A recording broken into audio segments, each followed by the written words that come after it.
The Mississippi Gulf Coast is home to nearly 400,000 people, and we're growing. Now, more than ever, it's important to ask, how can we plan, develop, and protect the Gulf Coast in a way that ensures it remains beautiful, healthy, and productive for businesses, residents, and visitors for generations to come? This film is the first of a three-part series introducing a watershed approach to planning and development, as well as a toolkit of design solutions using low-impact development and green infrastructure. Low-impact development is a method of stormwater management that uses natural processes to slow, disperse, and filter stormwater, allowing it to infiltrate the soil close to the source and replenish the groundwater.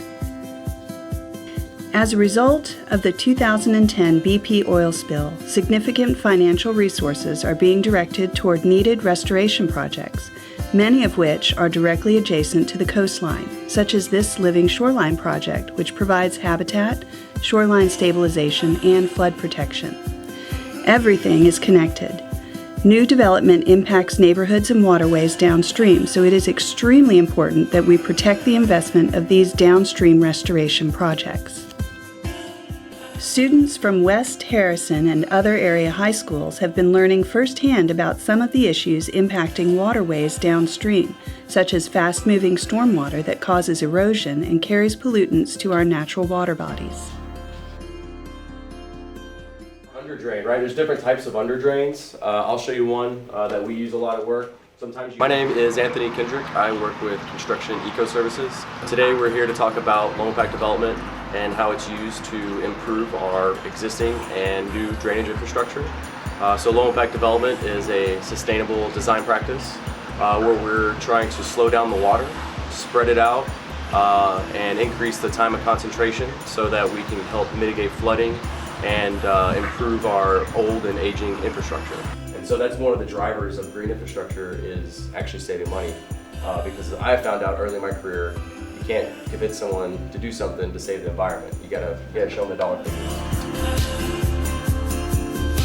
Through a watershed approach to planning, communities work together to make decisions regarding stormwater management based on geographic areas that define the flow of water. No doubt you know what county and city you live in, but do you know your watershed? Watershed boundaries rarely follow city and county boundaries. Instead, they are defined by high points in the landscape, within which all rainwater flows to a single water source. Wherever we live, work, or play, whether on land or in the water, we are in a watershed, and rainwater is carrying the evidence of our activities into the streams, creeks, bayous, and rivers of that watershed. From a city's perspective, when new development is happening, obviously it causes new drainage issues for the community. So as a tract of land is cleared, well, when the slab is put in place and a house is put in place, the question is, where's that stormwater going to go? And so we need to make sure we do it right, and that we have the least amount of impact on the residents who've already been here and what's happening downstream. So we've got several new subdivisions coming online on large parcels of land, as well as huge development just on infill lots. This year we're on track to be probably about 50% more on our new home building permits that have been issued, which is exciting, but at the same time causes other issues for a city. As we speak, the city is actively working on creating new subdivision regulations. Through that process, we're hoping to include more alternatives or more options for the developer to utilize low-impact development, as well as other alternatives for their developments. Urban development is something we can all appreciate, as it brings us closer to employment opportunities, schools, shopping, restaurants, and more.